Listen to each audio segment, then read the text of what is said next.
Warahmatullahi wabarakatuh. Alhamdulillahi wa kafa wassalatu wassalamu ala Rasulillahil Mustafa wa ala alihi wa sahbihi wa man wafa wa ba'd. Fa ya ahbaballahi wa ahbab rasulih sallallahu alaihi wasallam, usi nafsi wa iyyakum bi taqwallahi faqad fazal muttaqun fala tamutunna illa wa antum muslimun. Faqala ta'ala ya ayyuhalladzina amanu taqullaha haqqa tuqatih wa la tamutunna illa wa antum muslimun. Saudara-saudariku, apa kabar? Semoga senantiasa dirahmati oleh Allah Subhanahu wa taala. Alhamdulillah berjumpa kembali dalam kajian Aqsa Al-Qur'an Sunnah Solution pada malam Jumat saat ini. Kita bermohon pada Allah Subhanahu wa taala semoga sampai detik ini, di malam hari ini, orang-orang yang belum mendapatkan hidayah diberikan daya oleh Allah Subhanahu wa taala, menguatkan jiwanya, hatinya untuk mau bersyahadat sebelum wafat kembali pada Allah Subhanahu wa taala. Kita berdoa semoga para pelaku maksiat mau bertobat dan kembali kepada jalan kebenaran, dan dengan itu disertakan pada orang-orang baik, dan semoga kita pun diikutkan pada kebaikan dimaksudkan, dan mudah-mudahan terpelihara sampai wafat dalam keadaan husnul khatimah. Teman-teman sekalian, alhamdulillah kita kembali bisa memulai kajian kita di malam Jumat ini. Sekarang kita agak baru, berikan jeda sedikit, jam 8 kita mulai. Hari ini juga cukup padat. Dari saya berusaha untuk bisa mengamalkan apa yang saya sampaikan pada teman-teman dan berkomitmen pada apa yang coba sama-sama kita gali, baik dari pelajaran-pelajaran ataupun peristiwa-peristiwa yang kita kaji. Alhamdulillah semampu yang bisa kita lakukan saya eksekusikan. Kemarin kita bicara tentang haji dan kita turunkan juga. Alhamdulillah kita koordinasi dengan MUI, kemudian dengar juga apa yang terjadi dari pertemuan itu. Nanti teman-teman saya beritakan insya Allah setelah komplit ya, karena saya orang yang senang meriset keseluruhan secara objektif, secara terpenuhi keseluruhannya ya, sumber-sumbernya, akurasi dan sebagainya. Dan saya juga mengambil masukan dari teman-teman baik dan di YouTube, di IG juga FAQ dari teman-teman, pertanyaan-pertanyaan kita kumpulkan kan, ada yang terkait dengan BPKH, nanti insya Allah kita datangi ya. Saya senang secara menyeluruh gitu kan. Nanti kalau teman-teman sebutkan, cek langsung ke sumbernya bagaimana, dilihat seperti apa, sehingga tidak setengah-setengah kita dapatkan informasi, tapi menyeluruh kita sampaikan, sehingga objektivitas bisa kita lihat dan kita juga bisa sikapi dengan cara yang bijak ya, dengan izin Allah Subhanahu wa taala. Kemudian tadi juga siang kita menerima dari teman-teman Jati namanya ya, Jalinan Alumni Timur Tengah Indonesia. Masya Allah, itu kumpul alumni-alumni Timur Tengah. Dan nanti ada berita-berita baik untuk teman-teman ya, yang suka tanya tentang beasiswa, suka tanya tentang informasi negara-negara gitu kan. Ada yang dari Maroko, ada yang dari Mesir ya, ada yang dari Sudan, macam-macam. Itu menjadi satu, dan insya Allah mudah-mudahan ke depan ada visi-visi yang baik ya, terutama dari alumni-alumni Timur Tengah untuk mewarnai, mensibrah nilai-nilai keislaman yang lebih baik, dan insya Allah memakmurkan negara kesatuan Republik Indonesia yang kita cintai bersama. Baik, hari ini teman-teman sekalian kita akan coba diskusi dulu ya. Kemarin banyak kita bahas serial tentang genealogi Yahudi ya, insya Allah itu akan jadi serial yang rutin kita akan teruskan. Kemarin baru kisah ke Musa alaihissalam, lalu malam Jumat supaya kita tidak jauh tertinggal dari pembelajaran kita, sebelum masuk kepada tafsir kita teruskan kembali untuk sesi penjawab. Ini sebagai pembuka ya, trigger pembuka untuk kajian malam Jumat kita. Langsung saja, karena malam ini kita terbatas juga waktunya teman-teman sekalian, kita akan sampaikan beberapa diskusi dari Instagram dan juga YouTube ya. Ini sudah di print out, ini saya terima tadi dari teman-teman admin. Baik, dari Instagram kita mulai dengan pertanyaan dari akun Ahmad/Jibal. Baik, Assalamualaikum Ustaz. Waalaikumsalam warahmatullahi wabarakatuh. Apakah benar jika imam salah dalam membaca surah Al-Fatihah yang sampai mengubah artinya, itu sholatnya nggak sah dan harus diulang? Jazakallah khair Ustaz, semoga Ustaz, keluarga dan seluruh tim Al-Hidayat Official sudah dalam lindungan Allah Subhanahu wa taala, amin. Dan izinkan kami juga mendoakan yang lebih baik kepada Anda, semoga Allah memberikan yang terbaik kepada Anda, memuliakan Anda dan keluarga, dan memuliakan kita dengan pengetahuan yang benar, dibimbing oleh Allah Subhanahu wa taala dan tuntunan Rasulullah sallallahu alaihi wasallam. Baik, kesalahan dalam membaca surah Al-Fatihah khususnya dalam salat itu terbagi dua bagian. Ya, salah itu lahan namanya. Lahan itu kalau di ilmu bahasa bisa keliru mengucapkan, kan? Kalau di dalam ilmu qiraat itu bisa ada dua hal, ada lahnul khafi, ada lahnul jali, kesalahan dalam membacakan ya, kesalahan dalam membacakan. Ada yang khafi itu ringan yang bisa ditoleran ya, misalnya dia bacakan misalnya di kata as-sirat ya, as-sirat kan ada dua riwayat, ada bisa pakai sin, ada bisa pakai sad, ada juga yang bahkan pakai zai kan, ihdinas sirat, ihdinas sirat, ihdinas zirat kan. Jadi kalau misalnya ada orang yang biasanya kita hafaz bacanya pakai sad ya ihdinas siratal mustaqim, ya terus ada yang baca misalnya ihdinas siratal mustaqim, ya. Nah, itu masih ditoleransi. Ya karena memang ada riwayat yang bisa menggunakan sin di sini. Jadi khafi, ya sesuatu yang ringan yang nilai toleransinya ada.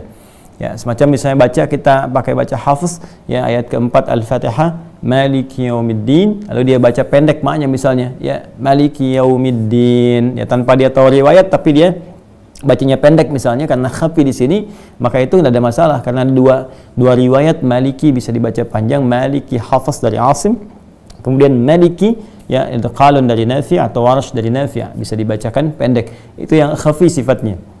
Ya, tapi kalau misalnya sampai jali itu nyata, ya jali itu tampak terang, nyata kelirunya, nyata salahnya dan berpotensi kemudian mengubah makna.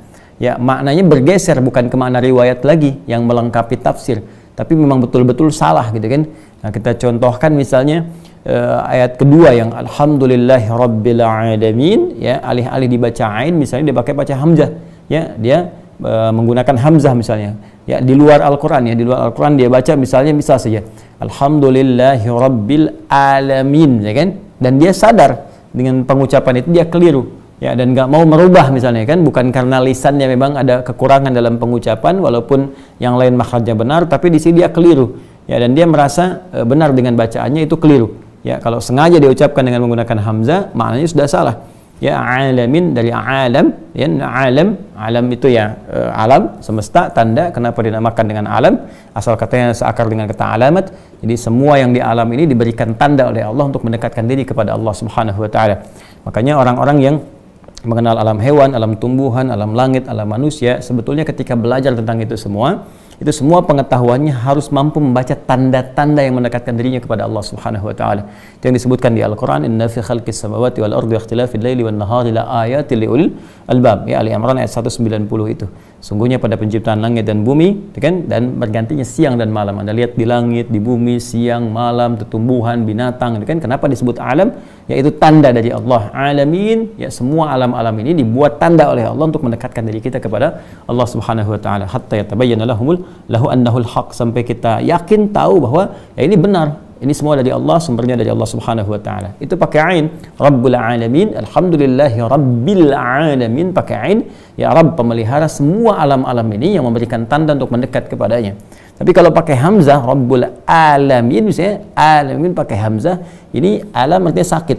Ya bisa Tuhan orang-orang yang sakit, perawat yang sakit. Jadi di sini sudah keliru. Nah, kalau dia mengucapkan yang demikian dan sadar memang dia salah dengan bacaannya itu dipertahankan, maka ini pun berpengaruh kepada sholatnya. Ya, maka sholatnya dinilai tidak benar, batal, mesti diulang. Atau kalau bermakmum pada yang seperti itu juga mesti diingatkan. Ya, mesti diingatkan apakah ini memang karena kekurangannya dia pada saat itu nggak sengaja ada di belakangnya. Maka dari itu tidak boleh sembarangan orang jadi imam. Ya, imam itu bukan jabatan prestisius terkait dengan dunia. Ya, tapi menentukan nanti kebenaran orang-orang yang sholat di belakangnya. Hadis Nabi SAW mengatakan innama ju'ilal imamu liutamma bihi fa qiraatul imam qiraatul ma'mum. Adapun imam itu dijadikan untuk diikuti, maka bacaannya imam itu bisa mengcover bacaannya makmum. Makanya nanti ketika seorang makmum kemudian dia berhubung dalam sholat, kemudian imamnya sudah boleh rukuk misalnya dan dia nggak sempat baca Al-Fatihah, ini kan hadis ini turun dalam kasus itu. Jadi begitu kita datang misalnya kan, qadarullah dalam kondisi masbuk, imamnya sudah membaca surah walam yakul lahu kufuwan ahad, kemudian takbir, rukuk nih, kita masuk, maka kita takbir langsung rukuk. Bagaimana status Al-Fatihah kita diwakili oleh bacaan imam. Nah, kalau imamnya salah kemudian mengucapkan tadi dengan yang keliru dan dia sadar dengan kekeliruannya, maka yang seperti itu berpengaruh kepada sholatnya, bisa batal dan bisa diulang. Maka dari itu tidak boleh memilih imam-imam yang tidak tepat dalam bentuk bacaan, tidak faqih dalam bentuk sholat dan sebagainya. Ya, karena itu tadi apakah jali atau khafi. Ya, kalau misalnya dia khafi bisa ditoleransi, kalau jali itu mesti diingatkan, diberitahu dan tidak dibenarkan bermakmum pada yang demikian. Dan dicari jalan yang halus, ya, jalan yang halus dengan hikmah, ditunjukkan, cari guru, undang dulu misalnya orang yang bagus bacaannya, qari, atau misalnya ustadz-ustadz yang baik datang ke situ mengimami dan membahas tentang materi-materi keutamaan membacakan Al-Fatihah atau bacaan-bacaan salat yang benar. Biasanya kalau ada orang yang terbiasa jadi imam salah, datang dibenarkan, nah itu ada sesuatu yang kadang dorongannya tidak terima untuk dilakukan itu, maka datangkan pihak lain yang lebih alim. Ya, dan semoga Allah memuliakan kita semua dalam kondisi-kondisi demikian. Kemudian kita teruskan masih di Instagram. Ya Allah Ta'ala alam bisawab. Dari akun Musi Metamormozi, kan? Assalamualaikum warahmatullahi wabarakatuh. Ustaz mau nanya. Waalaikumsalam warahmatullahi wabarakatuh. Musi mau jawab insyaallah. Apakah wanita haid setelah selesai masa haidnya harus mengqadha salat wajib yang ditinggalkannya selama masa haid sebanyak waktu yang ditinggalkan? Mohon jawabannya Ustaz. Jazakallah khair. Assalamualaikum warahmatullahi wabarakatuh. Waalaikumsalam warahmatullahi wabarakatuh. Semoga Allah memuliakan Anda, keluarga Anda, kerabat Anda, dan memberkahi apa yang akan kita uraikan. Baik, terkait ini, kalau teman-teman juga fokus ya kepada kajian yang pernah saya sampaikan dalam bab puasa, masih ingat? Di Sahih Al-Bukhari ada kitab ke-30, namanya Kitabus Shaum. Jadi kalau teman-teman mengaji surah Sahih Al-Bukhari, itu ada 97 tema.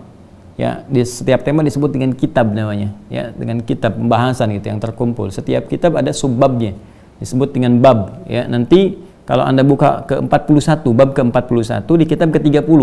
Jadi kitab ke-30 ini temanya nanti Kitabus Shaum ada subtema lagi. Subtema 1, 2. Nah, yang ke-41 ini adalah terkait dengan pertanyaan Anda ini. Qala Abu Zinad, ya, Abu Zinad kemudian menyampaikan sampai ke kalimat dzalika annal haidha taqdis shauma wa la taqdis salata. Ya, bahwa di antara persoalan-persoalan yang dibahas itu adalah Nabi menyampaikan tentang seorang perempuan itu yang haid, tiba masa haidnya, ya, annal haidha taqdis shauma, dia akan mengqadha puasanya. Ya, jadi berlaku qadha puasa bagi orang yang perempuan yang tengah haid kemudian tidak berpuasa selama Ramadan, maka hukumnya pasca Ramadan dia mengqadha puasanya. Wala taqdis shalah, sedangkan salatnya tidak diqadha. Jadi perbedaan antara, ada persamaan dan perbedaan antara puasa dan salat bagi perempuan yang tengah haid. Persamaannya ketika tiba waktu puasa itu, ya, maka orang haid ini tidak salat dan juga tidak puasa. Ya, rukhsah kepadanya pada saat itu. Ya, namun demikian kemudian setelah dia selesai masa haidnya, bagi puasa kasusnya dia qadha puasanya, yang wajib tentunya ya, bukan yang sunnah, ya seperti Ramadan kemarin, sedangkan salat tidak berlaku qadha untuknya. Ya, kenapa Ustaz? Banyak ulama menyampaikan. Pertama ya jelas hadisnya Nabi sallallahu alaihi wasallam jelas ya disampaikan di sini. Jadi kalau ajaran agama itu pertama dilihat berdasarkan kepatuhan ketaatan kita kepada petunjuk-petunjuk Allah dan Rasul. Jadi kita iman dulu, iman dengan mengerjakan, baru hikmah akan datang membimbing. Ya, setelah itu nanti hikmah membimbing logika kita. Apa diantaranya? Agama datang untuk meringankan. Quran surah kedua Al-Baqarah ayat 185, ya, yuridullahu bikumul yusra wa la yuridu bikumul usra. Allah menginginkan kalian itu mudah, nyaman, termasuk dalam beribadah, tidak menginginkan untuk menyulitkan. Karena prinsipnya ad-dinu yusrun wa la usrun, ad-dinu yusrun, agama itu membawa kemudahan, walaupun dalam ibadah memberikan toleransi kemudahan-kemudahan yang tidak menyulitkan. Ya, termasuk dalam sholat, nggak bisa kita berdiri, kita duduk, nggak bisa duduk, kita berbaring, demikian seterusnya, kan? Ya, kemudian wala usrun, dan tidak menyulitkan. Nah, dalam konteks ini, Anda bisa bayangkan, sholat kan dikerjakan sehari 5 waktu. Ya, bagaimana seorang perempuan yang tiap masa siklus haidnya itu kan setiap bulan datang. Bagaimana kalau kewajiban qadha'nya berlaku, dikalikan berapa kali? Ya, misalnya dalam sehari 5 kali, dikalikan kemudian dalam sepekan misalnya ada 35 kali dia mengulang, teknisnya seperti apa dan sebagainya. Maka dari itu Nabi memberikan petunjuk bahwa rukhsah bagi perempuan yang tengah haid kemudian ketika dia tidak bisa menunaikan salatnya, ya, karena memang kondisi fitrahnya. Hukum berlaku di situ. Maka berlaku kaidah dari Nabi sallallahu alaihi wasallam dalam hadisnya, idza maridal 'abdu aw safar kutiba lahu mithla ma kana 'alaihi muqiman. Sahih, kalau seorang sedang sakit, ya, dan haid dikiaskan kepada penyakit yang menggugurkan karena tidak ada kemampuan, karena ketidaksuciannya untuk menunaikan ibadah. Ya, kemudian setelah itu, ya, seperti juga orang-orang yang safar, kadang-kadang dalam beberapa kasus tertentu dia tidak bisa menunaikan dengan sempurna. Dia ada yang qasar, ada yang jamak dan sebagainya, atau bahkan yang biasa puasa dia nggak puasa sunnah. Ya, kutiba lahu mithla ma kana 'alaihi muqima sahihan. Maka berbahagialah orang-orang yang memang diangkat rukhsah karena ketidakmampuan secara fitrahnya demikian. Maka ketika dia dalam keadaan sakitnya atau haidnya, dia mendapatkan pahala seperti kebiasaannya saat dia sehatnya. Makanya saya sering katakan pada perempuan-perempuan yang haid, muslimah-muslimah yang haid, ya, sebelum masuk haid itu di masa sucinya perbanyak amal ibadah. Ya, baca Qur'annya, sholatnya, kemudian sunnahnya, ya, dan sebagainya. Itu nanti saat haidnya dia mendapatkan kebiasaan pahala dari rutinitasnya, ya, rutinitas saat dia sucinya. Jadi masya Allah banyak sholat sunnahnya, dapat pahala tuh. Ya, dapat pahala. Nanti ketika tiba masa sucinya kembali, dia qadha yang boleh diqadha seperti puasa. Ramadan kan datangnya sebulan sekali dalam setahun. Ya, sebulan itu maksudnya ibadah dalam sebulan, sekali dalam setahun. Ya, jadi kita katakan sekali setahun, ya, mungkin itu lebih tepat kalimatnya sekali setahun dalam masa sebulan. Nah, misalnya ada berapa periodik di situ yang tidak menunaikan puasa karena haid tiba. Misalnya 2 pekan kah itu, atau 10 hari kah, atau 13 hari kah. Kemudian dari 13 hari dibagi 11 bulan berikutnya. lebih ringan kan? Ya bisa sebulan 1 kali saja, ada yang 2 kali di situ kan ringan. Ya bayangkan ketika sholatnya harus diqadha, berapa banyak dilakukan. Ini rukhsah, keringanan dari Allah Subhanahu wa taala. Jadi dzalika annal haidha taqdis shauma wa la taqdis shalah. Jadi perempuan yang tengah haid itu dia cukup mengqadha puasanya, tidak mengqadha salatnya. Itu jelas ya? Nah, itu dari Nabi, bukan dari Adi Hidayat ya. Jadi semoga Allah memuliakan kita semua. Jadi saya kira demikian jawabannya. Nanti dibuka kembali Sahih Al-Bukhari, kitab ke-30, kitab As-Shaum, kemudian bab yang ke-31, bab ke-41. Termasuk di hadis Muslim, karena itu hadis yang panjang asalnya. Hadis yang panjang. Jadi kalimat Nabi min nuqsani diniha, dari hal-hal yang diringankan oleh Allah Subhanahu wa taala kepada perempuan, ya. Kemudian pertanyaan dari akun Mila Arafika, masih dari Instagram. Assalamualaikum Ustaz. Waalaikumsalam warahmatullahi wabarakatuh. Gimana hukumnya berkorban 1 kambing atas nama 1 keluarga? Boleh. Boleh, di Ibnu Majah jelas hadisnya. Nanti kalau sudah dekat ya ke masa-masa Idul Kurban, saya sampaikan pedoman praktis ya untuk Idul Adha. Di antara hadis yang cepat saya sampaikan ya, ketika Nabi SAW itu kemudian berkorban ya, beliau menghadap ke arah kiblat, kemudian mengucapkan Allahumma hadza min Muhammad ya wa ali Muhammad wa ummat Muhammad. Allahumma hadza min Muhammad, ya Allah mohon terimalah korban ini dari Muhammad SAW, wa ali Muhammad, dan dari keluarganya Muhammad SAW, wa ummat Muhammad, dan umatnya Muhammad SAW yang selama hidupnya mungkin gak bisa korban. Ya, jadi ada korban yang beliau atasnamakan untuk pribadi beliau, di atasnamakan keluarga besar beliau. Ya, keluarga min ali Muhammad, ya, jadi keluarga besar beliau. Jadi boleh 1 hewan itu kita niatkan untuk satu keluarga misalnya, itu sah kita lakukan. Nah, kalau mau 1 hewan untuk 1 orang juga boleh. Misalnya 1 keluarga ada 7 orang, kita ada rezeki gitu kan. Nah, rezekinya Allah berikan kepada kita alhamdulillah misalnya untuk 1 kambing saja. Ya, dan tapi kita pengen semua punya kemuliaan dalam korban, lalu kita niatkan 1 itu untuk 7 orang, boleh, sah. Ya, ambil gampangnya saja. Misalnya saya Adi Hidayat nih. Saya katakan misalnya Allahumma taqabbal hadza min ali Adi Hidayat. Ya Allah mohon terima ini korban dari keluarganya Adi Hidayat. Maka masuk di situ istri saya, anak saya gitu kan, dan turunan-turunan yang termasuk dalam keluarga di situ. Sesuai dengan niatnya masing-masing. Tapi kalau kita mau beli ada rezeki alhamdulillah 1-1 ya boleh silahkan. Ya, misalnya untuk suami 1, untuk istri 1, anak-anak dan sebagainya, atau 1/7 di keluarga misalnya langsung sapi 7 bagian disebutkan bagian keluarga, sah. Silahkan. Yang penting di sini kepada kita 1 ketulusan niatnya, 2 kesesuaian dengan rezeki yang Allah titipkan kepada kita. Jadi kalau mau berkorban itu cari kualitas terbaik dengan anggaran yang kita miliki. Saya punya 2,5 juta ya, pengen kambing ya cari kambing terbaik di 2,5 juta itu. Itu yang menjadikan kita lebih maksimal dalam menunaikan ibadah. Jadi sah dilakukan. Sah ya. Dan ini jadi pengetahuan ya supaya di masyarakat itu ada keseimbangan. Kadang-kadang kan pengetahuannya 1 harus 1 gitu kan. Ya ini untuk 1 keluarga tidak juga.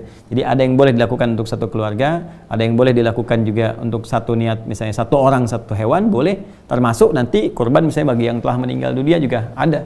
Boleh, nanti itu ada turunan-turunan. Nanti pas pembahasan ketika masuk mau Idul Adha, insyaallah kita spesifikasikan untuk mengingatkan kembali ya bekal-bekal lanjutannya.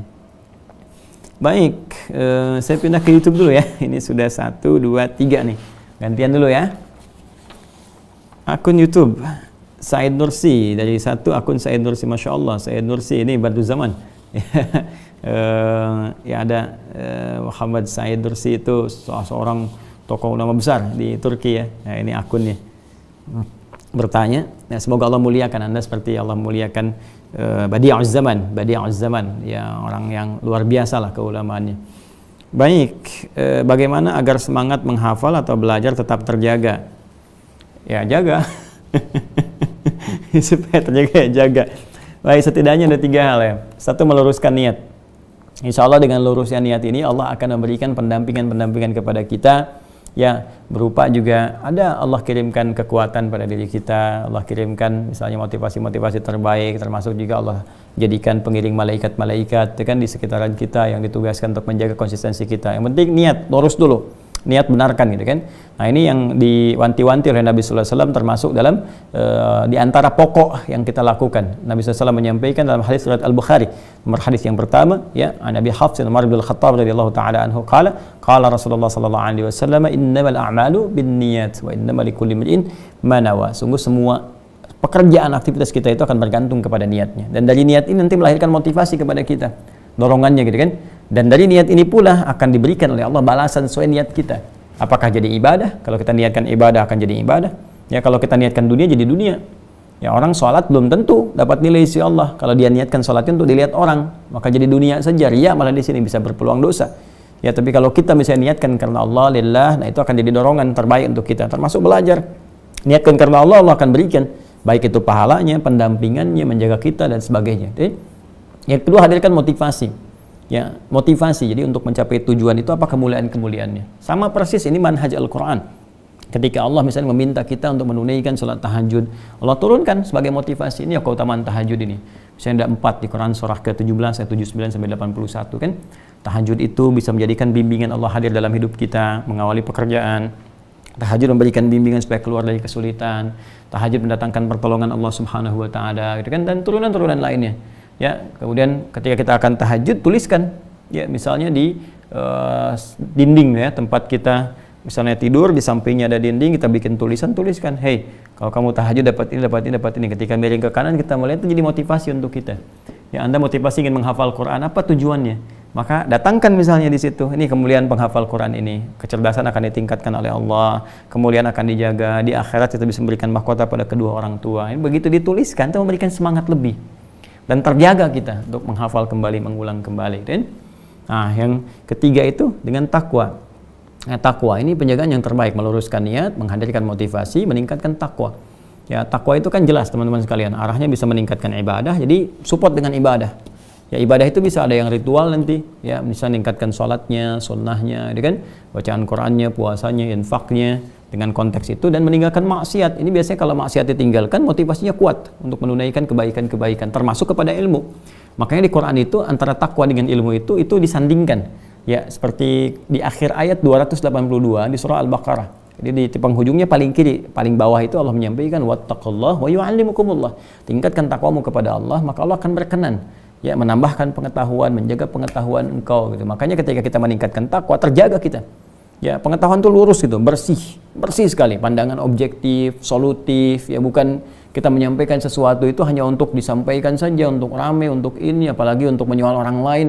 Ya, dan na'udzubillah kalau kita belajar, ternyata ilmu yang kita dapatkan itu di pembelajaran hanya digunakan untuk mencela orang lain atau menyoal orang lain atau merasa paling benar gitu kan, maka di situ ada yang salah prosesnya. Ilmu itu membantu kita untuk meningkatkan kualitas ibadah, mendekatkan diri kepada Allah Subhanahu wa taala dan membuat kita lebih baik dalam setiap tutur, dalam setiap tindakan kebaikan. Jadi kalau ada ilmu itu dapat tapi kemudian dengan itu kontraproduktif dengan apa yang kita lakukan, ya termasuk celaan, malah menjadikan banyak permusuhan, ya menjadikan banyak perselisihan, artinya ada yang tidak berkah di dalamnya. Ya, ada yang tidak berkah. Jadi ini bagian pertama, semangat belajar, menghafal tetap terjaga, tadi luruskan niat, tingkatkan motivasi, tingkatkan takwa kepada Allah Subhanahu wa taala. Nanti akan datang kesungguhan-kesungguhan. Ya, Allah taala alam bissawab, mungkin yang lain punya pandangan berbeda, tapi yang pokok selalu akan kembali kepada apa yang tadi disampaikan. Kemudian dari akun Muhammad Ali Fikri. Assalamualaikum warahmatullahi wabarakatuh. Waalaikumsalam warahmatullahi wabarakatuh. Ustadz, apakah boleh bertawassul dengan salawat? Sangat boleh. Sangat boleh. Ya, asal tawasul itu teman-teman asalnya dengan takwa. Itu rumusannya di Quran surah ke-5 Al-Maidah ayat 35. Ya, paling kanan di mushaf sana, agak sedikit ke bawah, ya. Ya ayyuhalladzina amanu taqullaha wabtaghu ilaihil wasilah. Ya. Ya ayyuhalladzina amanu, orang-orang yang beriman pada Allah Subhanahu wa taala, ittaqullaha, tingkatkan takwamu kepada Allah, wabtaghu ilaihil wasilah, dan carilah dengan takwa itu sebagai wasilah. Wasilah di sini tawassul tawassalu itu mencari wasilah. Ya, untuk bisa membawa wasilah itu dalam rangka memohon kepada Allah supaya Allah cepat mengabulkan apa yang kita inginkan. Nah, ternyata kata Al-Quran wasilah terbaik itu dengan menggunakan takwa. Ya, takwa itu bisa apa? Macam-macam. Bisa ibadah ritual, itu bagian dari takwa. Ya, misalnya sholat, itu kan? Itu bagian dari takwa. Dalilnya apa? Al-Baqarah ayat 2-3 itu. Ya, dzalikal kitabu la raiba fihi hudal lil muttaqin. Siapa muttaqin orang takwa ini? Ayat 3-nya. Alladzina yu'minuna bil ghaib wa yuqimunas shalah. Salat. Ya, makanya banyak orang bertawasul menggunakan salat. Tawasul di sini menjadi wasilah. Ya, di Quran banyak sekali. Nabi Zakaria misalnya ketika memohon kepada Allah keturunan, ya sudah berobat sana sini memohon dan di mihrab salat, dan dengan tawasul salatnya itu dijawab oleh Allah.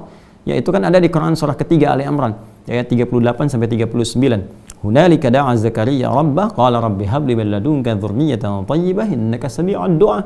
Ya, bermohon kepada Allah dalam salatnya, meminta kepada Allah yang Maha Pemberi tanpa batas saat orang mengatakan ini ada batasan. Apa jawaban Allah? Fanadatul malaikatu wa huwa qa'imun yusalli fil mihrab. Annallaha yubashshiruka bi Yahya. Kan? Maka langsung dikirimkan malaikat menyampaikan kepadanya, Allah kasih kabar gembira, kamu akan punya anak. Namanya siapa? Yahya gitu kan. Nah, jadi itu bisa menggunakan hal demikian. Bisa dengan ibadah-ibadah yang lain seperti misalnya puasa, karena puasa juga bagian dari ketakwaan. Ya, Al-Baqarah ayat 183, ya ayyuhalladzina amanu kutiba alaikumusshiyam kama kutiba 'alal ladzina min qablikum la'allakum tattaqun, ya. Jadi birrul walidain juga bisa. Ya, birrul walidain berbuat baik kepada kedua orang tua misalnya, bisa dengan infak, itu bagian dari takwa juga. Ya, bisa dengan amal-amal soleh. Jadi takwa itu wujudnya amal soleh yang dikerjakan dengan iman. Jadi ketika pekerjaan dilakukan dengan iman kepada Allah, maka berubah pekerjaan itu menjadi amal soleh. Makanya di Quran setiap kata iman itu seringkali disandingkan dengan amal soleh. Ya wal 'asr innal insana lafi khusr illal ladzina amanu wa 'amilus shalihat. Nah, iman ketika mengiringi perbuatan jadi amal soleh itu bagian untuk titian takwa. Makanya muaranya takwa. Jadi begitu takwa meningkat, maka takwa jadi cara tercepat kepada kita untuk memohon kepada Allah supaya dikabulkan permintaan-permintaan kita. Makanya banyak orang memohon kepada Allah itu dengan mengerjakan amal soleh dulu. Makanya setiap kali kita beramal soleh, teman-teman sekalian, jangan lupakan untuk berdoa, karena itu cepat sekali. Cepat, termasuk kisahnya orang-orang yang viral di Al-Bukhari itu kan, yang terjebak di dalam gua itu dan sulit mereka kemudian untuk keluar dari situ ya setelah menggunakan banyak tenaga. Maka mereka bertawasul kan dengan amal soleh masing-masing. Nah, di antara amal soleh itu ada yang dengan menggunakan lisan. Contohnya apa? Misalnya sholawat pada Nabi sallallahu alaihi wasallam. Hadisnya jelas. Man shalla alayya salatan wahidah sallallahu alaihi asyra salawat.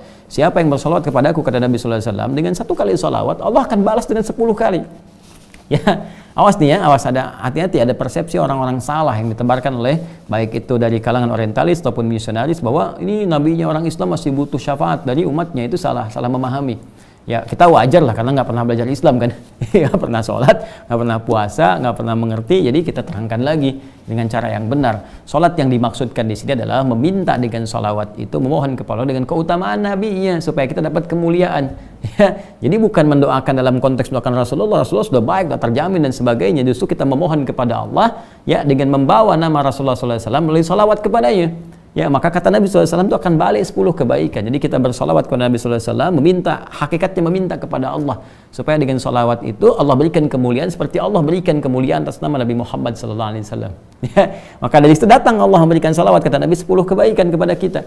Dan solawatnya Allah kepada kita itu berupa apa? Bisa berupa pengabulan doa, bisa berupa rahmat, bisa berupa ampunan, ya, bisa kemudahan dalam mendapatkan solusi dalam kehidupan. Ya, itu misalnya di Quran surah kedua Al-Baqarah ya ayat 155 sampai 157 itu kan bagaimana mengatasi persoalan. 155 persoalannya, 156 kesabarannya, 157 salawat Allah kepada kita.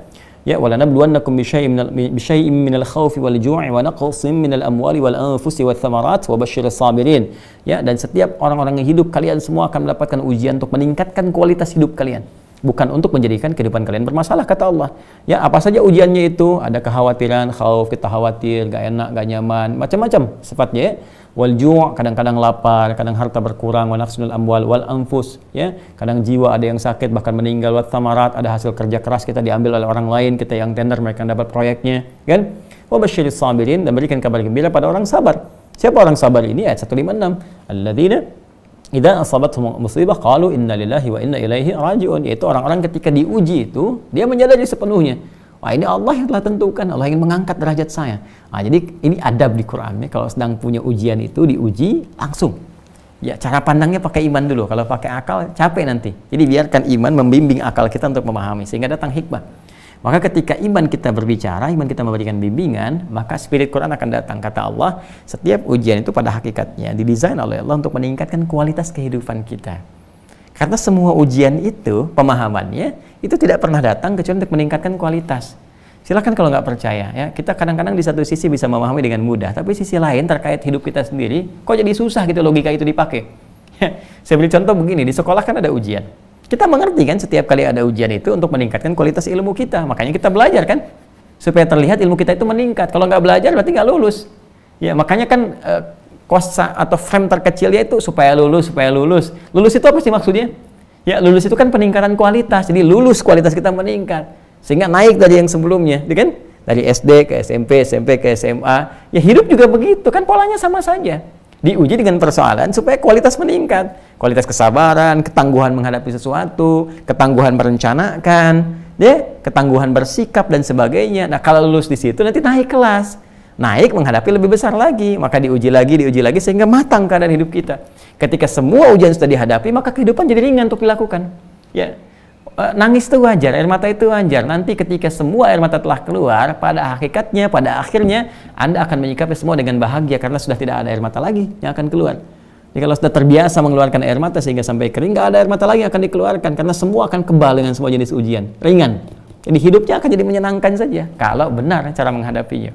Maka Al-Quran mengatakan, katakan pada dirimu, inna lillahi, semua itu punya Allah. Allah kasih ketentuan, la yukallifullahu nafsan illa wus'aha, nggak mungkin Allah uji di luar batas kemampuan, kan? Kemudian pasti ada solusinya, inna ma'al usri yusra, ini ringan, pasti akan selesai, kan? Maka ketika kita bersimpuh di hadapan Allah dan mengatakan semua Allah telah tetapkan, ya wa ilaihi raji'un, semua kembali kepada Allah termasuk solusinya. Lalu kita bersabar, lalu pelan-pelan kita atasi dengan ikhtiar. Maka orang seperti ini di ayat 157-nya, ulaika alaihim salawatun min rabbihim wa rahmah wa ulaika humul muhtadun. Ya, maka orang-orang ini ulaika alaihim salawatun min rabbihim. Orang-orang ini mendapat salawat dari Rabbnya, dari Allah Subhanahu wa taala. Nah, salawatnya apa yang dimaksudkan? Ya, satu, pahala-pahala ya dari kesabaran mereka. Yang kedua ampunan dari Allah ketika mereka memohon. Kan banyak orang diuji itu sering minta ampun kan? Ya, diuji sakit, sabar, ya Allah, ya Allah, ya Allah, turun ampunan, kan? Ya, terus dapat pahala banyak. Karena nggak sadar ketika diuji kan, coba loh. Kalau nggak ada ujian, kadang-kadang kan kita nggak bisa merasakan nikmatnya tahajud. Kemarin kemana aja? Nggak pernah tahajud, tiba-tiba pekerjaan dikasih sulit sedikit, mulai puasa, mulai baca Quran, kan? Mulai tahajud, gitu kan? Muncul kan hal semacam itu. Dan jawaban dari doa-doa dan diringankan persoalan kehidupan. Jadi itu salawat dari Allah. Makanya untuk mendapatkan itu cara cepatnya bisa banyak bersolawat kepada Rasulullah SAW. Tiap hari kita solawat. Allahumma salli ala sayyidina Muhammad, salli ala sayyidina Muhammad, salli ala sayyidina Muhammad wa ala ali Muhammad. Kan? Silahkan bersolawat senyaman yang kita bisa lakukan. Maka itu diantara dalilnya. Ya, yang paling tegas kan innallaha malaikatahu yusholluna 'alan nabi ya ayyuhalladzina amanu shallu 'alaihi wa sallimu taslima. Ya, Allah saja memberikan salawat kepada Nabi sallallahu alaihi wasallam. Malaikat juga bersolawat, dan salawatnya Allah, salawat malaikat beda dengan kita ya, memohon kepada Allah Subhanahu wa taala seperti tadi saya sampaikan. Maka hai orang-orang beriman, perbanyak salawat kepada Nabi sallallahu alaihi wasallam. Dan banyak kisah di masa lalu termasuk para pemimpin-pemimpin yang paling populer sekali. Ya, kalau kita lihat di YouTube juga klik misalkan pemimpin yang senang salawat, nanti muncul tuh. Ya, dulu di Turki gitu kan ada kan, terus yang sekarang juga pemimpin di Chechnya itu ya, senang sholawat juga tuh ya. Terus ya siap banyak, kalau ulama nggak usah ditanya. Kita juga banyak mempersiapkan itu, nanti insya Allah akan terasa manfaatnya, terasa bedanya, terasa kenikmatannya kepada jiwa. Ya, ada sholawat, ada istighfar dan sebagainya. Semoga Allah memuliakan. Ya, semoga Allah memuliakan. Baik. Ada akun Helena. Assalamualaikum warahmatullahi wabarakatuh. Waalaikumsalam warahmatullahi wabarakatuh. Ustadz, keluarga dan jamaah, semoga senantiasa sehat walafiat. Kita doakan ya, semoga saudari kita ini juga diberikan kekuatan, kemuliaan dan kesehatan ya. Dan disertakan kita dalam kemuliaan-kemuliaan dimaksud. Saya mau tanya karena N-nya 2 ya, ada guna. Saya mau tanya bagaimana melupakan pengalaman menyakitkan di masa lalu? Ya, lupakan aja. Bagaimana melupakan? Ya seperti Anda melupakan utang. Kadang utang itu ya mudah lupa ya. Baik. Dan menghilangkan dendam di hati pada orang-orang fitnah menjelekan. Terima kasih. Ya, semoga Allah muliakan kita semua. Ini ada di Quran surah ke-3 Ali Imran misalnya kan. Ya, 133, 134 teman-teman sekalian. Ya. Pertama, ini indah sekali motivasinya. Wasari'u ila maghfiratin min rabbikum wa jannatin 'arduha as-samawati wal ardu 'iddat lil muttaqin, kan? Dan bergegaslah Anda introspeksi diri, ya, berevaluasi jadi lebih baik dari sebelum-sebelumnya, kemudian berharap mendapatkan rahmat dari Allah, bahkan pulang mendapatkan kesuksesan terbesar, diberikan hadiah surga seluas langit dan bumi dengan semua kenikmatannya diberikan pada orang takwa. Siapa mereka? Ayat 134-nya ternyata amalan pertamanya amalan sosial.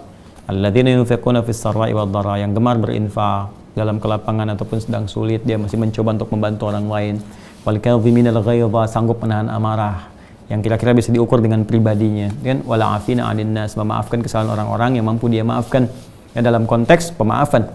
Jadi memaafkan itu teman-teman sekalian, itu pertama akan menghilangkan beban dari diri kita.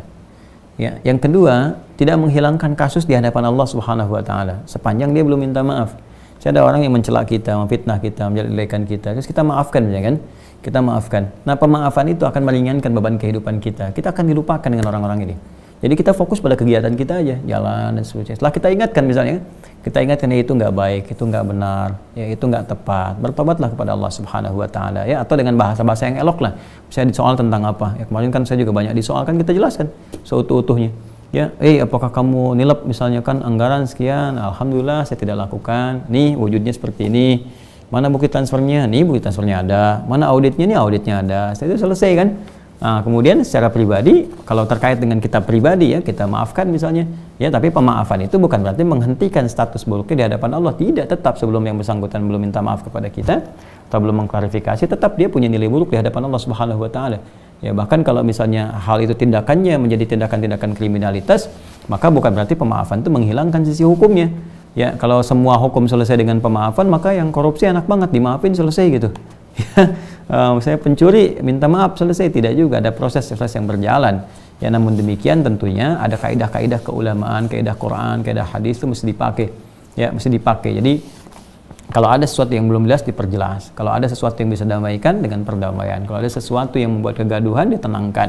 Ya, kalau ada tindakan-tindakan kriminalitas yang bertentangan dengan hukum, ya hukum kemudian datang untuk memproses dan memberikan jalur-jalur kebaikan untuk merubah perilaku. Bukan mencederai orang. Jadi niat itu diluruskan juga, nggak boleh kita. Ya, bukan mencela orangnya. Ini kadang-kadang orang dalam persoalan itu sibuk saling mencela. Ini bukan mencela orang. Yang kita lakukan itu harus memperbaiki perbuatan supaya perbuatan berubah. Kok berharapnya semua orang jadi jelek, gitu, jadi cedera? Tidak. Kita berharap semua orang jadi baik. Ya, even itu orang yang menyakiti kita gitu kan, kita berharap jadi baik. Ya, orang harus jadi baik, ya, harus jadi berubah, jadi mulia dan sebagainya. Jadi bukan mencederai. Ya, bukan mencederai. Dan perbuatannya harus dirubah. Jadi kan ada level-level yang naik gitu kan. Ya, persis makan keripik yang pedas itu ada level 1, level 2, level 3 gitu kan. Kadang-kadang ada yang cepat pengen berubah, sadar jadi baik. Kadang-kadang ada yang perlu instrumen hukum supaya diingatkan jadi berubah, baru sadar dan sebagainya. Jadi yang demikian. Nah, pada kasus ini wal kadhimin al ghaidha wal 'afina 'anil nas.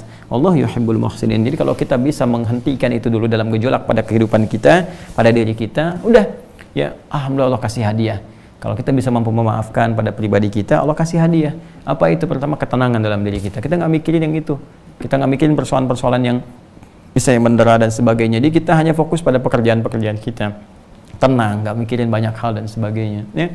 Kemudian setelah itu, apakah selesai? Tidak, di hadapan Allah sepanjang yang misalnya di sini ada memfitnah Anda, menjelek-jelekan Anda, yang menghadirkan rasa dendam, itu kan belum selesai ya. Mereka hubungan dengan Allah belum selesai. Ya, sepanjang mereka belum bertaubat, belum minta maaf kepada Anda dan sebagainya. Jadi jangan khawatir dengan hal demikian. Kita punya Allah kok. Orang yang punya Allah tidak takut dengan apapun. Di hadis qudsinya, ibadi, ya hambaku. Ya, kata Allah itu khalaqtuka lil ibadati fala tal'ab wa qasamtu laka rizqaka fala tat'ab. Aku ciptakan kau untuk ibadah, jangan terlalu banyak capeknya. Ya, dan aku bagi rezeki kepadamu, ya, dan jangan terlalu lelah engkau, jangan banyak mainnya. Aku ciptakan kau untuk ibadah, jangan banyak mainnya. Ya, fokuskan semua kegiatan kita niatnya untuk ibadah karena Allah.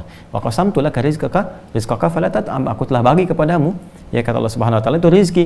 Ya, sudah terukur semuanya, jangan terlalu lelah untuk mencari itu. Bagi waktu yang terbaik untuk ibadah, untuk keluarga, untuk macam-macam, sehingga terukur semuanya. Ya, dan kamu tidak akan pernah merasakan rasa takut sepanjang kau bersamaku, sepanjang kekuasaanku, kata Allah, itu akan abadi kekal. Jadi siapa yang bersama Allah, nggak ada yang bisa menaklukkan. Ya, karena jiwanya terpatri pada ketaatan, pada ketakwaan, dan dia akan kembali kepada Allah. Ya, jadi kalaupun merasa terancam pun diancam sana sini, dia nggak akan takut. Ya, ngapain diancam oleh orang yang terancam? Kan semua kita terancam oleh kematian. Terancam oleh kematian ketika datang ajalnya. Ketika datang tiba ajal, makanya lucu ya kalau orang mengancam itu lucu. Masa orang yang mengancam sedang diancam ikut mengancam? Aneh itu. Kita kan semua terancam dengan kematian. Tinggal bagaimana menyiapkan cara kematian kita supaya indah di hadapan Allah Subhanahu wa taala. Semua sebab itu bisa datang, tapi apakah husnul khatimah atau tidak? Ya, makanya dalam keadaan demikian patut kita menyiapkan diri dalam kebaikan, cari bekal yang mulia. Ya, saya kira itu teman-teman sekalian. Di caranya banyak. Pertama berpikir, mengingat Allah Subhanahu wa taala. Zikir itu menenteramkan hati. Ala bidzikrillah tatmainnul qulub. Ini kan masalah-masalah hati, dendam, iri, ini dan sebagainya gitu kan. Masalah hati, tingkatkan zikir. Zikir itu turunannya bisa banyak. Tadi dengan bersolawat, dengan berdoa, minta doa kepada Allah untuk melembutkan hati kita. Rabbi shrah li sadri, ya Allah lapangkan hatiku, lapangkan wa yassir li amri, ya, ringankan ya persoalan-persoalanku. Itu bisa dibacakan zikir. Karena doa termasuk bagian dari zikir. Quran surah 7 ayat 205. Dan tingkatkan salat. Salat bagian dari zikir. Quran surah ke-20 ayat ke-14 ya. Kemudian baca Al-Qur'an. itu berbanyak baca Al-Quran, itu akan memberikan ketenangan pada jiwa, karena Quran pun disebut dengan zikir. Quran surah 15 itu kan ayat yang ke-9, inna nahnu nazzalna dzikra wa inna lahu lahafidhun. Jadi kalau itu bisa kita kerjakan dan kemudian kita hadirkan sifat-sifat pemaaf ya bagi diri kita untuk melupakan itu semua, insya Allah dengan itu Allah akan tutup, Allah akan hijab ya persoalan kita dengan orang-orang yang demikian. Nanti kita akan fokusnya pada pekerjaan kita dan mereka nggak akan pernah tentram. Ingat ya, sepanjang belum minta maaf, sepanjang belum selesai, mereka nggak akan tentram. Ya, mencari terus, cari terus, tapi nggak pernah ketemu ujung-ujungnya. Jadi hidup dalam kegalauan saja dan kita selesai dengan semua itu. Itulah keunggulannya. Ya, dan tapi tetap kita pun tidak boleh bersikap jelek. Artinya tetap mendoakan pada kebaikan-kebaikan dan itu akan hidupnya akan lebih nikmat. Ya, akan lebih nikmat. Baik, kemudian Agus Karyanto. Baik, Assalamualaikum Ustaz. Waalaikumsalam warahmatullahi wabarakatuh. Semoga Ustaz dan keluarga besar tim selalu dalam rahmat Allah Subhanahu wa taala. Wah, ini apa nih ya? Semoga Ustaz dan keluarga besar tim keluarga besar yang doakan. Alhamdulillah, maksudnya semoga Ustaz dan keluarga besar timnya gitu kan. Semoga Allah juga rahmati Anda, berikan kemuliaan kepada Anda. Sekarang ini saya sedang berusaha dalam menghafal Al-Quran. Alhamdulillah. Saya ingin bertanya bagaimana caranya agar kita dapat dimudahkan dalam menghafal Al-Quran dan amalan apa saja yang dapat menunjang kemudahan kita dalam menghafal Al-Quran.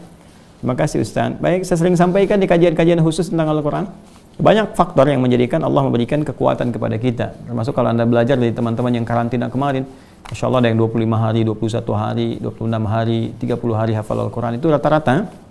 Pertama adalah karena ketulusan niat, kerjakan karena Allah. Jadi kalau Anda mau menghafal, lillah. Yang lain-lain hilangkan, termasuk keinginan jadi hafid, ya kan? Saya sering katakan kalau Anda menghafal Quran, pengen jadi hafid atau hafidhah, udah ganti nama aja. Ya, dari Stephen jadi hafid misalnya kan, dari Cepi jadi hafid, ya, dari apa lagi nih? Ya, menjadi dari Mas Fulanah jadi hafidhah misalnya. Jadi kalau menghafal, niatnya lillah saja, termasuk berapa banyak Allah titipkan pada kita, alhamdulillah syukuri. Ya, itu satu, luruskan niat. Yang kedua adalah ikhtiar yang benar. Ikhtiar yang benar itu yang mengatur waktu yang serius. Ya, kapan mulai menghafal, kapan murajaah, menepikan dulu urusan-urusan yang tidak penting, urusan dunia yang bisa mengiringi kita dan mendukung kita untuk menghafal Quran. Sabar dulu, sesuai target. Saya mau targetnya berapa nih? Mau santai kah 2 tahun, mau setahun kah, 6 bulan kah, atau bahkan 30 hari kah? Jadi bikin suasana yang mengarahkan kita fokus untuk menghafal. Jadi setelah kita niatnya lurus, berikhtiar, kemudian dukung dengan amalan takwa. Amalan takwa, tingkatkan sholatnya lagi, dan tingkatkan sedekahnya, tingkatkan kemudian misalnya ada puasanya. Jadi kalau ini, 3 ini kita bersamaan, niat yang lurus, ikhtiar yang maksimal, takwa dibantu dengan doa. Ya, doa, minta doa orang tua, minta doa guru-guru, ya. Ya, kemudian tadi tambahkan misalnya dengan sholawat, itu akan insya Allah akan cepat, sepanjang konsisten kita mengerjakan itu semua.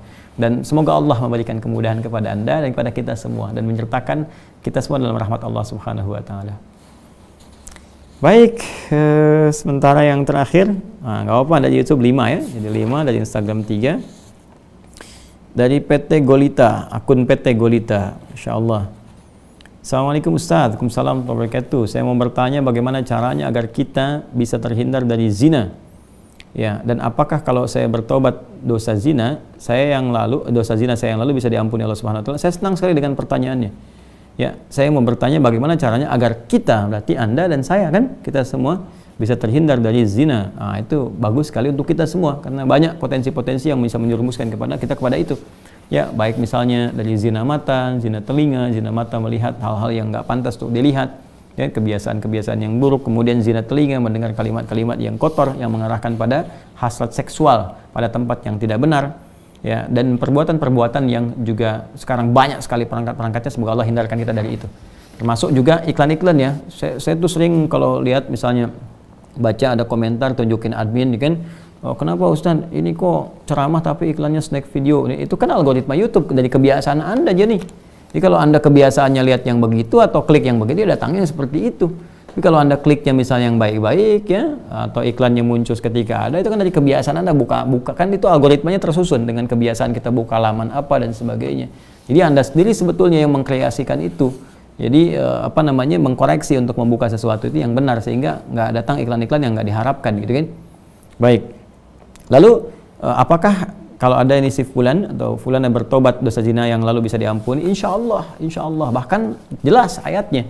Quran surah ke-39, ya, Az-Zumar ayat 53. Dan ini kan turun ketika ada seorang ingin bertobat dari dosanya. Ya, dan ini dosa besar gitu kan. Bahkan ada lihat menyebutkan dari zina. Apa yang disampaikan Allah di sini? Qul ya ibadiyalladzina asrafu ala anfusihim la taqnatu min rahmatillah. Ya, innallaha yaghfiru dzunuba jami'ah. Ya, wahai hamba-hambaku, masih disebut hamba, dianggap hamba, diaku hamba oleh Allah Subhanahu wa taala. Ya, kata Allah, "Hei hamba-hambaku," katakan Muhammad SAW kepada hamba-hambaku yang israf berlebihan. Jadi israf itu udah standar tertinggi dalam dosa. Ya, jadi ada khata, nanti ada afu pasangannya, ada dzambun, ada ghafir pasangannya. Ghafir Quran surah ke-40 misalnya ayat 3, ghafiridzambi dzambi wa qabilit taubi. Kemudian ada naik lagi dzunubun, ada ghafar pasangannya seperti surat Nuh ayat 10, faqultu astaghfiru rabbakum innahu kana ghaffar. Ada ghafur. Kalau naik lagi dzunubun ma'zulmi, jadi khata'un, dzambun, dzunubun ma'zulmi pasangannya ghafur, kemudian israf pasangannya rahim. Ya, israf pasangannya apa? Rahim. Makanya disatukan di Al-Baqarah ayat 286 kan? Rabbana la tu'akhidna in nasina aw akhtana khata'. Rabbana wa la tahmil 'alaina isran kama hamaltahu 'alal ladzina min qablina. Itu dzambun dan dzunubun ma'zulmi. Rabbana wa la tuhammilna ma la taqata lana bihi, seperti israf. Wa'fu 'anna al-'afu waghfir lana, ghafir, ghaffar dan ghafur. Warhamna, rahim. Nah, tingkat tertinggi ini dosa-dosa besar, seperti zina kan dosa besar. Yang membunuh dosa besar. Maka kata Allah, "Qul ya ibadiyalladzina asrafu 'ala anfusihim," hai hamba-hambaku yang pernah berbuat israf. Mungkin ada sebagian yang pernah zina, pernah membunuh, dosa-dosa besar, ya, pernah korupsi, mau tobat dan sebagainya. Masya Allah, ya, alhamdulillah dia mau tobat, mau kembali karena mungkin doa orang tuanya, doa sekitarnya, kesadaran dirinya, kan? Kemudian la taqnatu min rahmatillah, jangan putus asa dari rahmat Allah Subhanahu wa taala. Innallaha yaghfiru dzunuba jami'a. Allah akan mengampuni dosa-dosa itu seluruhnya sepanjang kamu mau tobat. Sepanjang mau tobat. Makanya Allah itu sangat menyukai orang-orang yang tobat dan berusaha kemudian kita mendekat kepada Allah. Dan Allah pun berikan jalan sampai titik terakhir dia, sampai nyawa di kerongkongan. Kan yang paling viral itu kisah Firaun kan? Ya, Firaun, Allah menerapkan keadilan, memberikan contoh kepada kita. Ini Firaun, sefiraun-firaunnya, ya, yang merasa paling kuasa, hobi bunuh orang dan sebagainya, zalim dia, masih diberikan kesempatan untuk tobat dengan diberikan bimbingan dari dua nabi. Kurang apa coba Musa dengan Harun? Ya, diutus untuk Firaun. Ya, idzhaba ila fir'auna innahu tagha. Datanglah kepada Firaun, dakwahi dia dengan penuh kelembutan. Dia sudah mulai menyimpang. Jadi bukan masalah kekuasaannya yang salah. Kekuasaan silahkan berkuasa, nggak ada masalah gitu kan. Cuma ketika menyimpang dari kekuasaan, ingatkan kata Allah. Diingatkan itu karena sayang. Kalau nggak sayang dibiarin. Ya, oke, kalau ada ulama bisa mengingatkan, ustaz mengingatkan, kita yang keliru dan sebagainya, nggak usah marah. Kan? Kalau kebaikan kita terima dengan cara yang baik dan mengingatkan pula dengan cara yang baik. Karena kalimat Qur'annya faqul lahu qawlan layyina, katakan dengan cara yang lembut. Ya, supaya dengan kelembutan itu la'allahu yatadzakkaru aw yakhsha, mungkin dengan kelembutan itu dia sadar. Ya, ingat kembali bahwa keliru, dia khawatir, dia takut dengan Allah Subhanahu wa taala. Jadi Firaun pun dapat diberikan petunjuk oleh Allah dengan dua nabi, bayangkan, cuman dianya yang nggak mau. Ya, begitu nyawa ke kerongkongan baru munculkan daya tawar gitu. Itu yang jadi persoalan. Ya, jadi semua punya kesempatan untuk kembali. Makanya saya sering katakan Allah sangat mencintai para pelaku maksiat yang gemar bertobat dibandingkan orang soleh yang tidak pernah merasa salah. Ya, jadi saya support teman-teman saudaraku ini atau saudariku, ya kembali kepada Allah, ya, dan tutup semua, jangan diungkap kemana-mana. Kalau sudah berdosa, taubat kita kepada Allah, minta maaf kalau terkait dengan hak-hak manusia. Setelah minta maaf, berbuat lebih baik. Terus, dan lupakan itu semua, berbuat lebih baik, sampai kita merasakan kebaikan itu nikmat dilakukan. Itu halawatul iman namanya. Itu tanda taubat kita diterima oleh Allah Subhanahu wa taala. Tanda taubat itu kan ketika kita menyesali, mengakui, menyesali, kemudian ada rasa nggak enak untuk mengerjakan lagi atau bahkan mendengar, ya ini saya nggak mau dengar, acara-acara gini sudah nggak suka dan sebagainya. Terus berganti di kebaikan. Nonton yang bagus-bagus, bacaan yang baik, enak sholat dan sebagainya. Itu tanda taubat kita diterima oleh Allah Subhanahu wa taala. Ya, jadi di sini saya kira semua punya kesempatan yang sama untuk menjadi baik, untuk dimuliakan oleh Allah Subhanahu wa taala, dan tidak sungkan kita mendoakan setiap orang termasuk diri kita sendiri. Ya, untuk selalu berusaha ya, konsisten pada nilai-nilai kebaikan. Jadi teman-teman sekalian, saya kira ini yang bisa dijawab dulu ya, karena saya juga berusaha untuk mengimplementasikan apa yang seringkali kita uraikan, ya kita koreksi juga apa yang sudah kita sampaikan, kita amalkan atau tidak, apa yang kita janjikan dan bisa kita follow up atau belum kan. Nah, ini insya Allah teman-teman, saya sudah coba tampung FAQ, ya, frequently asked question teman-teman sekalian itu yang terkait dengan haji. Ya, kemarin kan banyak juga direspon. Alhamdulillah teman-teman sekalian, nanti saya akan coba juga bantu. Kan banyak sekarang diskusi sana sini kan, tapi kita mau nyari solusi gitu ya, nyari solusi. Jadi solusinya apa? Ini bukan cuma diributkan sini opini sana sini, tidak. Ini solusinya apa sih gitu kan? Dapat informasi yang terbaik nggak sih? Menenangkan nggak sih? Ya, terus dengan jamaah itu dapat informasi yang utuh atau tidak. Ini yang kita harus gali, kita hadirkan. bukan membuat sebuah narasi yang mempertentangkan satu dua sana sini, tapi nggak ada ujungnya gitu. Hasilnya cuma ribut aja, nggak ada dapat apa-apanya. Ya oleh karena itu kemarin kita coba tampilkan nih. Ya kalau ada yang kurang-kurang kita sampaikan dengan cara yang baik gitu kan. Ini keputusannya ada 13 halaman misalnya apa nih yang kurangnya. Kita sampaikan. Alhamdulillah kemarin yang kita uraikan itu tentang kita inisiasikan coba misalnya berkumpul kan dari pihak misalnya Kemenag, MUI-nya, kedutaannya. Kemarin sudah ada pertemuan di MUI dengan juga duta besar dan sudah ada statement disampaikan juga. Nanti saya akan kumpulkan terus ada FAQ dari teman-teman tentang BPKH ya. BPKH audit nih gitu kan, BPKH nih benar nggak dananya dipakai untuk infrastruktur, BPKH bagaimana nih pengelolaannya, apakah benar nggak uangnya ada atau enggak, itu kita sudah tampung tuh. Besok insya Allah saya datangi langsung BPKH-nya ya, kita datangi langsung, kita tanyakan, kalau perlu kita lihat tuh di dalamnya seperti apa. Nah itu caranya, di cara kita datangi, kita tanya kan seperti apa, realnya bagaimana, apakah benar diaudit atau tidak, dananya dipakai atau enggak, kemana dananya, apakah ada nih, kalau misalnya terjadi sekarang berangkat, apakah siap enggak, dana ada enggak, betul atau enggak, kita datangi. Ya, bukan kita bikin misalnya tema-tema tertentu, kita soal, kitanya nggak tahu informasi, kan salah gitu ya. Jadi harus objektif, harus bersikap yang benar di sini untuk mendapatkan informasi yang baik. Jadi jangan sampai rasa tidak suka yang muncul. Kalau rasa tidak suka nanti tidak objektif. Tempatkan suatu sesuai dengan tempatnya. Dan kita berikan contoh dari situ. Ya, kalau memang nanti ada yang kurang baik, ya kita sampaikan. Ya, perbaiki, sampaikan ke masyarakat, solusinya seperti apa. Jadi solusi sama-sama gitu kan. Nah, kalau tindakannya ada terkait dengan hukum, ya hukum kita sampaikan, ya jalur hukum. Ya, bukan dihukumi dengan narasi-narasi atau kalimat-kalimat yang tidak tepat juga. Ya, jadi saya selalu ingin mengajarkan tentang edukasi, cara berpikir yang benar. Inilah Al-Quran mengajarkan kita begini. Jangan sampai begini, solusi nggak ada, kita kena dosa juga dan nggak pernah dapat apa-apa. Siapapun nggak ada yang menang. Kalau menang kalah itu nggak akan pernah ada solusi. Ya, jemaah tetap nanti sulit kan berangkat. Ya, itu narasi diperbaiki juga. Misalnya ada FAQ teman-teman nih, FAQ-nya salah satunya kenapa misalnya nggak seperti Malaysia. Malaysia kan persiapan dulu misalnya kan.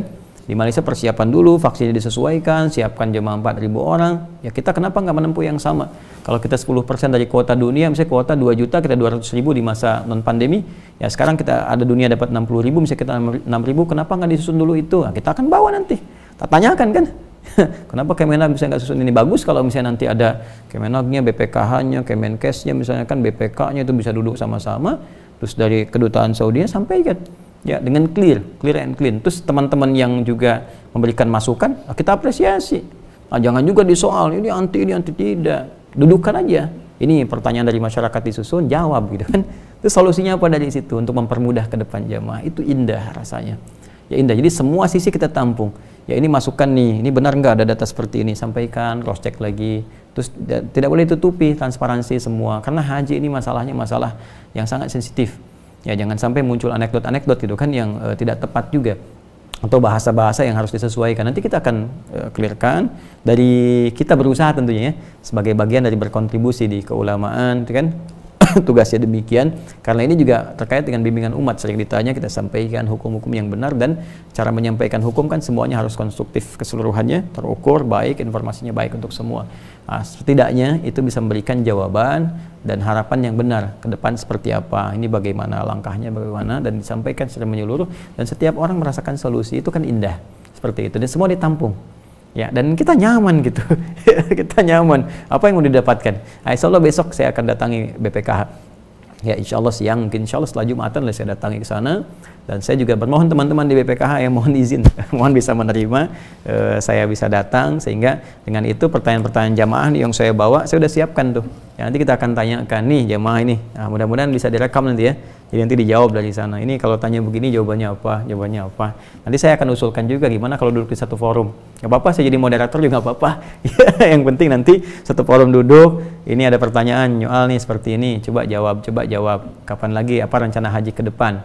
Ya, kenapa ada begini, kenapa ada begitu? Jangan sampai nanti muncul bahkan kalimat-kalimatnya kenapa tertata begini, kenapa pasalnya begini. Nah, itu enak. Jadi terukur keseluruhan dan semua semangatnya mencari solusi. Kalau sudah seperti itu, insya Allah baik. Insya Allah baik. Nanti kalau ada yang melanggar hukum, ya hukum yang akan bekerja, kan? Disampaikan seperti apa prosedurnya, ya kan? Dan haji itu karena ibadah, maka berlaku dua hal. Satu, persoalan duniawi dalam tata kelolanya. Yang kedua, hukum Allah yang menilai semua itu. Jadi jangan dikira akan mudah di hadapan Allah Subhanahu wa taala. Semua akan bertanggung jawab di hadapan Allah. Karena itu kita pun niatkan sebagai niat yang baik. Ya, niat untuk ibadah, niat untuk baik, niat memberikan solusi, nanti Allah akan berikan jalan keluar. Ya. Wa may yattaqillah yaj'al lahu makhraja yarzuqhu min haitsu la yahtasib. Ya, siapa yang mau meningkatkan takwanya kepada Allah, Allah akan tingkatkan itu kan kebaikan-kebaikan pada dirinya, memberikan jalan keluar dari setiap persoalan yang dialami. Insyaallah akan baik. Jadi saya berharap teman-teman sekalian dan juga kepada semua ya, saatnya kita ini coba membangun persepsi untuk semua lah. Ya, kebaikan-kebaikan dengan memakmurkan negeri dengan cara yang baik. Ini kepada para politisi juga cari iklim yang teduh gitu kan, bangun chemistry politik yang baik di antara Anda semua. Kasihan masyarakat kan korbannya banyak gitu kan.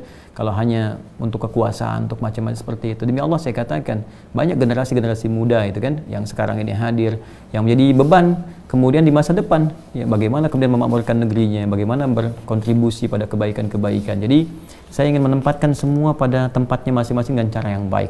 Ya, kita mengabdi sesuai dengan kepentingan ibadah kepada Allah Subhanahu wa taala, berada di jalan tengah yang terbaik yang dengan itu memberikan solusi dan kepada seluruh kalangan dalam konteks kebaikan sampai kita kembali kepada Allah Subhanahu wa taala. Yang mudah-mudahan ini menjadi baik, mudah-mudahan diterima oleh Allah Subhanahu wa taala. Dan nanti terkait dengan masalah haji ini besok saya coba akan teruskan amanat dari teman-teman ya, karena banyak nanya-nanya, saya harus mencari juga supaya benar gitu kan, dan tidak asal menyampaikan tanpa dasar pengetahuan yang benar. Wala taqfu ma laysa laka bihi ilm, innas sam'a wal basara wal fuada kullu ulaika kana anhu mas'ula. Kemudian ada juga informasi ini dari akun-akun, tag ke akun kita, ada adinda kita, siapa ini, Khairun Nisa ya, namanya Nisa ya, dari Madinah ya, Mandailing Natal ya. Ya, dari Madinah, Mandailing Natal, yang ingin kuliah nih, sudah diterima katanya di Al-Azhar University. Ya, kemudian ada apa namanya? Bukan kesulitan kalau saya lihat ada panggilan-panggilan kita semua ya untuk bisa bersinergi. Alhamdulillah Adinda kalau mendengar pesan saya ini ya nggak usah merasa sulit, insya Allah teruskan ya, nanti bisa kontak ke admin kami, insya Allah kita akan fasilitasi. Dan saya dengar juga sudah terkumpul ya donasi-donasi untuk bisa mensupport kegiatan Adinda. Alhamdulillah, dan cukupkan, udah cukup, tutup aja donasinya, nanti sampaikan kepada kami, insya Allah dengan izin Allah Subhanahu wa taala semua proses kegiatan Anda belajar untuk di sana kita akan coba supportkan insya Allah sampai Anda selesai kuliahnya, dan mudah-mudahan menjadi hafizah juga yang baik. Balik lagi kalau perlu selesaikan sampai S3-nya sehingga kualitas pendidikannya lebih bagus. Tolong teman-teman sampaikan ya, saya tidak punya akses langsung, tapi nanti tim kami juga akan coba sampaikan. Terkumpul berapa, silahkan dikumpulkan. Yang ada sekarang cukupkan aja, nggak usah dibuka lagi. Dan teman-teman partnernya tolong cukupkan aja sampai di situ ya. Nanti berapa yang terkumpul gunakan ya, silahkan disusunkan keseluruhannya, dan kami insya Allah akan coba support sampai selesai 4 tahun kuliahnya. Kalau perlu lanjutkan S2 sampai dengan S3-nya, dan saya juga nanti akan coba kontakkan ke pihak Al-Azhar supaya juga insya Allah dapat perhatian-perhatian yang baik, karena ini saya lihat penghafal Al-Quran dan sanadnya cukup bagus, nilainya juga rata-ratanya bagus ya, 96 untuk seluruh tingkat ujiannya, ada kefasihannya, adabnya dan sebagainya. Dan semoga dengan itu Anda bisa memuliakan ibunda Anda ya, dalam kebaikan, dan ayah Anda tentunya dalam juga kebaikan. Jadi saya kira itu yang bisa saya sampaikan malam hari ini. Insyaallah akan dilanjutkan dengan serial genealogi Yahudi pada kisah Musa ya, pada hari-hari yang bisa Anda dapatkan. Kemudian besok kita update kembali apa yang telah kami sampaikan, dan hal-hal lain saya tidak mengurusi hal-hal yang kecil ya. Biarkan itu diurus oleh yang proporsional, kita urus yang besar-besar saja. Dan mudah-mudahan dengan itu Allah berikan kemuliaan kepada kita semua pada kebaikan-kebaikan yang Allah titipkan kepada setiap kalangan untuk berkontribusi pada kebaikan. Demikian teman-teman sekalian. Sekali lagi semoga Allah muliakan. Mohon maaf atas segala kekurangan. Allahumma taqabbal minna innaka antas sami'un alim wa tub 'alaina innaka antat tawwabur rahim. Allahumma rabbana atina fid dunya hasanah wa fil akhirati hasanah wa qina adzabannar bi fadlika subhana rabbika rabbil izzati amma yasifun wa salamun alal mursalin wa akhiru da'wana alhamdulillahi rabbil alamin. Al'afu minkum. Assalamualaikum warahmatullahi wabarakatuh.